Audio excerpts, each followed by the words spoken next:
Perkenalkan, nama saya Benedictus Gary Galista. Saya mahasiswa Master Management Batch 20 Executive Class di Universitas Ciputra.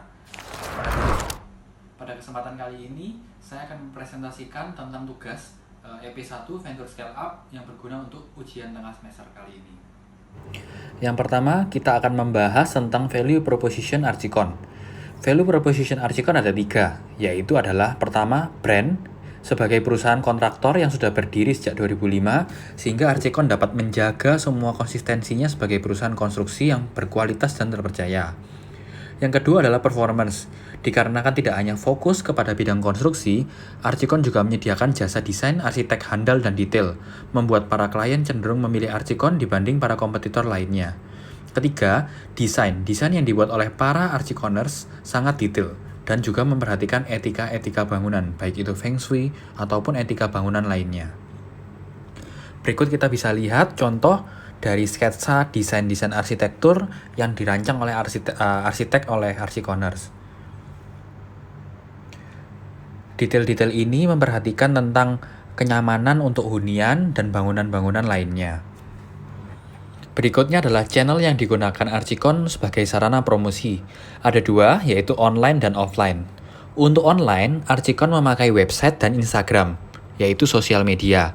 Sehingga ketika para klien atau calon klien ingin melihat portofolio-portofolio yang dikerjakan oleh Archicon, mereka dapat dengan mudahnya melihat desain-desain kekinian dan desain-desain yang telah dikerjakan oleh Archicon. Untuk offline, Archicon biasa menempatkan logo perusahaan serta kontak person Archiconers yang dapat dihubungi sebagai marketing dan sales pada setiap proyek-proyek Archicon. Biasanya kita pasang banner proyek dalam logo IMB dan juga BPJS Ketenagakerjaan dengan tujuan agar para orang yang lalu lalang di depan proyek dapat mengetahui bahwa proyek ini dikerjakan oleh Archicon. Tak lupa juga untuk di setiap banner dalam kit pekerja atau direksi kit kita juga menempelkan logo-logo Archicon dengan banyak. Berikutnya, customer relationship yang digunakan oleh Archicon ada 2. Yang pertama adalah B2C, business to consumer, yaitu adalah kalangan menengah ke atas, para pekerja dengan penghasilan yang cukup, usia antara 35-60 tahun, baik pria maupun wanita.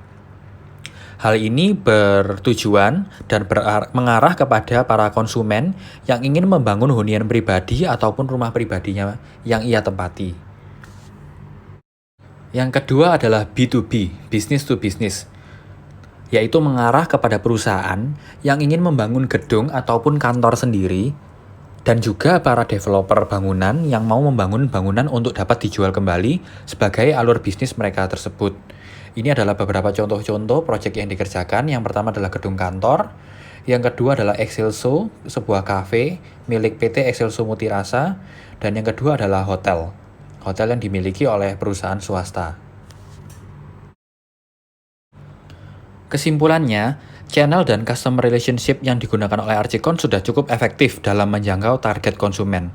Mengapa? Sebab beberapa kali apabila ada calon klien baru, ketika mendengar nama Archicon dan membuka portofolio Archicon, mereka sudah mengenal Archicon sebab website dan juga banner proyek yang telah disediakan oleh Archicon. Sehingga mereka dapat merasa trust dengan Archicon dan menyerahkan proyek-proyek tersebut untuk dikerjakan oleh Archicon. Key resources yang digunakan oleh PT Archicon. Yang pertama adalah mandor tenaga kerja. Sebagai perusahaan konstruksi, mandor sebagai salah satu juga tim proyek yang menjalankan proses konstruksi, yaitu adalah para pekerja yang menjalankan pekerjaan-pekerjaan sipil maupun arsitektur. Yang kedua ada subkontraktor. Sebagai main kontraktor, kami juga dibantu oleh beberapa subkontraktor sesuai dengan spesialisasi pekerjaan pada masing-masing subkontraktor. Ketiga, ada vendor. Vendor juga kami gunakan sebagai salah satu key resources, sebab vendor juga membantu menyokong kelancaran proyek-proyek kami. Berikutnya ada supplier bahan bangunan. Dalam membeli material bahan bangunan, tentu kita dibantu oleh supplier bahan bangunan ataupun toko bangunan. Berikutnya kami juga dibantu oleh bank, yaitu dikarenakan perusahaan kami juga dibantu oleh kredit dari bank sebagai modal usaha, maka bank juga merupakan salah satu key resources perusahaan PT Archicon. Yang terakhir ada lawyer, untuk legal drafting ataupun kontrak pekerjaan. Dalam beberapa case project ataupun legal, kami bekerja sama kepada sebuah lawyer untuk dapat menjaga proses kontrak atau apapun yang berhubungan dengan legal, supaya perusahaan kami ini tetap aman secara legal dan juga tidak melanggar hukum. Berikutnya adalah key activities. Pertama, yaitu adalah membagi tugas kepada mandor. Sebagai mandor pelaksana, setiap proyek yang berjalan selalu kami delegasikan tugas beserta target pekerjaan terhadap mandor. Hal ini rutin kami lakukan biasanya seminggu sekali dalam weekly meeting internal. Kedua adalah memilih subkontraktor untuk melaksanakan pekerjaan. Dalam proses procurement vendor ataupun subkontraktor, kami juga melakukan proses negosiasi dan finalisasi, sehingga kami dapat bisa mendapatkan harga yang terbaik dengan kualitas yang baik pula. Terakhir, yaitu membeli material bahan bangunan. Ketika kita membutuhkan material bahan bangunan, maka kita akan order kepada toko bahan bangunan tersebut melalui pesanan pembelian ataupun purchase order. Dan setelah barang dikirim, kita akan lakukan pembayaran kepada toko bangunan tersebut. Pertanyaan berikutnya, apakah perusahaan Archicon mengalami kemajuan atau tidak selama setahun ini? Ya, Archicon mengalami kemajuan walaupun tidak signifikan. Hal ini tertera dalam balance scorecard yang kami buat untuk masing-masing departemen dalam perusahaan ini. Balance scorecard yang kami buat ini, kami namakan adalah KPI atau Key Performance Indicator. Berikut adalah KPI yang disusun untuk 1 tahun perjalanan PT Archicon sepanjang tahun 2020. Pertama, perspektif finansial, kedua perspektif pelanggan, ketiga perspektif bisnis internal, dan yang terakhir adalah perspektif pembelajaran dan pertumbuhan. Di sini kita harapkan dengan adanya KPI ini, semua karyawan terlebih para manajerial dapat mengerti dengan jelas skop dan tanggung jawab yang diemban. Sebagai contoh, kita dapat lihat KPI bulan Maret, yaitu tertera dengan nilai 53,1% dan parameter pencapaian berwarna merah. Dan berikutnya adalah KPI bulan September dengan nilai 68,3 dan berparameter pencapaian berwarna kuning. Di sini, selain kita dapat merasakan bahwa Archicon mengalami perkembangan, dari KPI ini pun terlihat kemajuan dalam angka parameter pencapaian, yang semula di kategori merah menjadi kategori kuning. Di sini kita tidak mudah puas, tidak berhenti berusaha, melainkan menjadi cambuk atau batu loncatan bagi kami untuk dapat semakin menyempurnakan perusahaan dan semakin bisa ada di kategori hijau. Berikutnya untuk cost structure, Archicon mengemban value driven. Mengapa? Karena Archicon tidak bersaing harga, namun menunjukkan kualitas yang baik dan konsistensinya dalam setiap proyek yang kami tangani. Yang kami jual adalah kualitas, bukan banting harga, namun mencuri spek ataupun mutu seperti kontraktor-kontraktor lainnya. Untuk fixed cost yang ada, yaitu pertama adalah gaji karyawan tentu saja, yang kedua adalah listrik, air, internet dan telepon, dan juga bunga bank. Seperti yang telah tadi kami jelaskan, bahwa Archicon juga bergerak berdasarkan support dari bank. Untuk variable cost sendiri, yaitu adalah pembelian untuk kebutuhan operasional, berikutnya adalah upah mandor, dan juga kontrak-kontrak vendor yang kami gandeng untuk melancarkan proyek-proyek Archicon. Untuk bisnis model kanvas Archicon, terlihat seperti demikian, yang mana untuk cost structure adalah value driven, untuk channels adalah online dan offline, customer segment adalah B2B dan B2C, untuk customer relationship kami juga melakukan personal assistance, yaitu adalah kita memberikan desain gratis bagi para klien yang akan membangun di Archicon, lalu juga kita memberikan free maintenance selama 6 bulan kalender sejak serah terima bangunan, dan juga kami juga menjaga hubungan baik dengan klien, yaitu dengan cara mengirimkan parsel-parsel pada saat hari raya.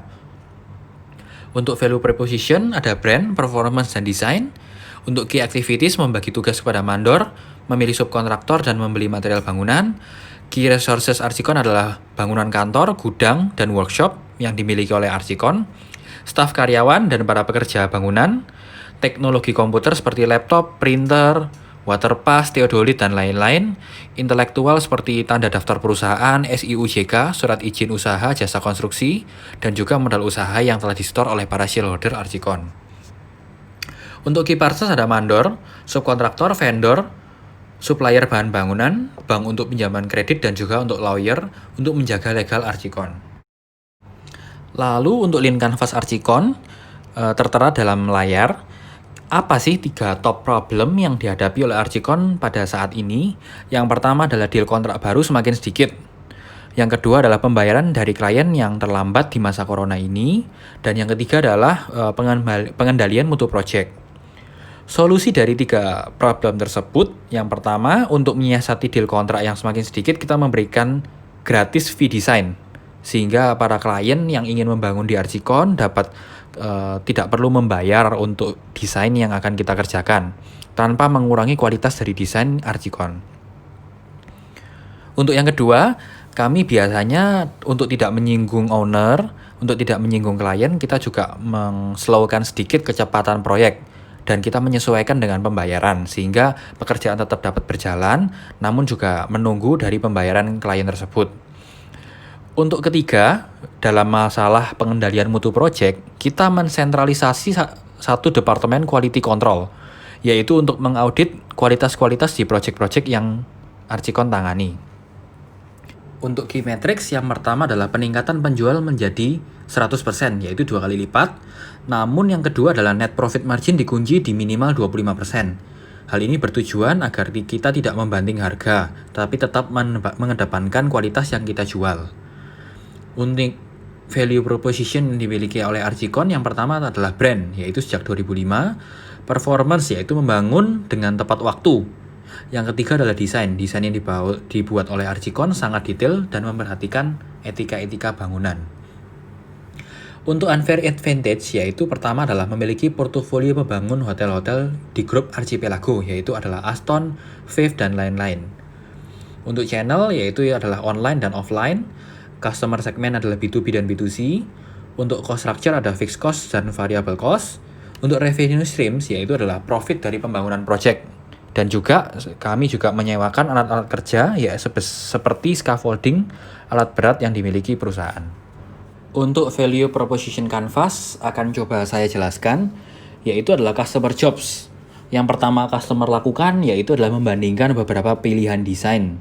Ketika desain itu sudah fix, mereka akan datang ke kantor-kantor kontraktor, memilih untuk negosiasi, dan berikutnya adalah deal kontrak dan tanda tangan SPK.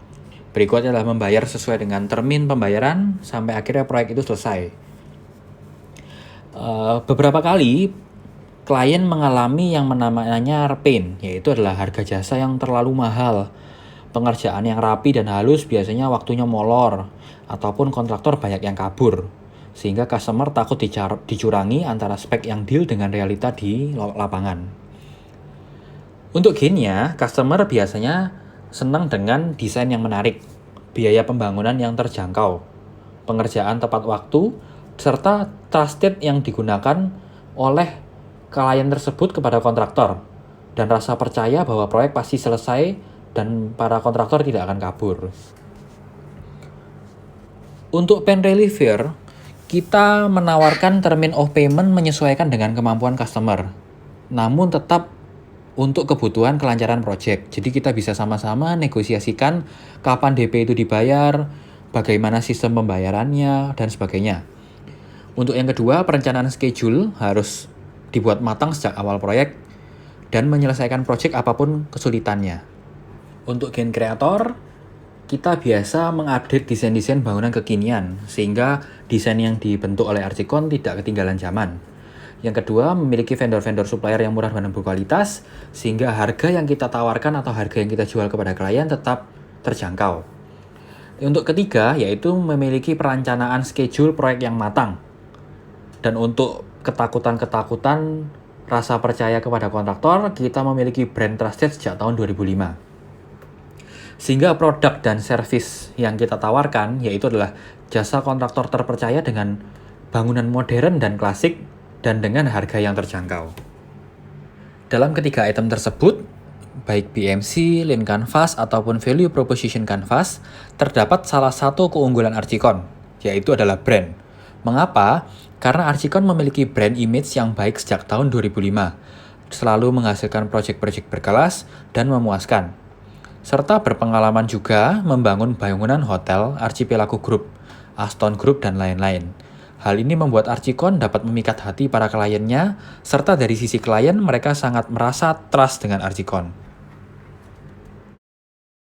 Untuk progress action plan kita bagi menjadi beberapa divisi. Yang pertama adalah marketing untuk deal kontrak baru sebesar 35 miliar dalam 1 tahunnya. Dari 35 miliar itu kita bagi dalam 12 bulan agar dapat muncul plan dalam tiap masing-masing bulan.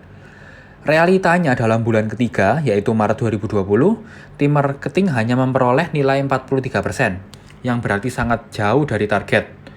Oleh karena itu, tim marketing bekerja keras untuk ketemu dan memfollow up klien-klien kami.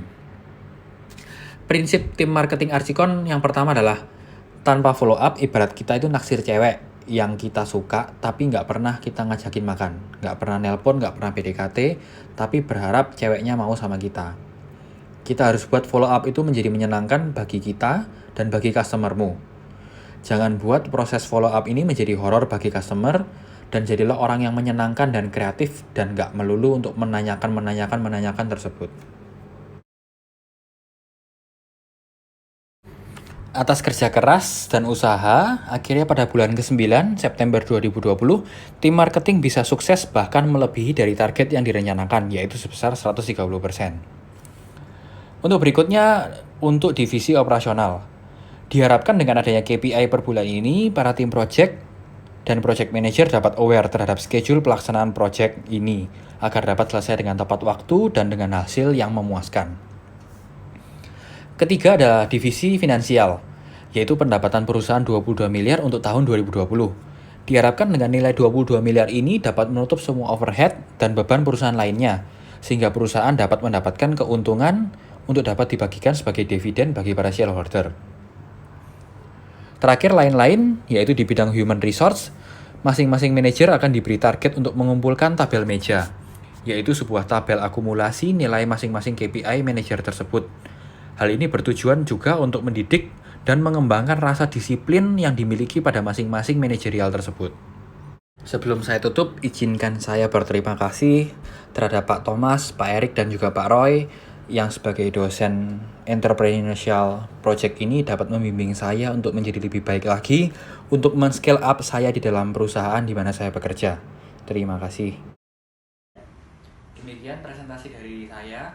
Semoga presentasi ini dapat menghasilkan hasil yang terbaik dan data-data yang dipergunakan juga merupakan data-data yang valid sehingga dapat menjawab semua tugas-tugas dari ujian tengah semester kali ini. Terima kasih, salam sehat.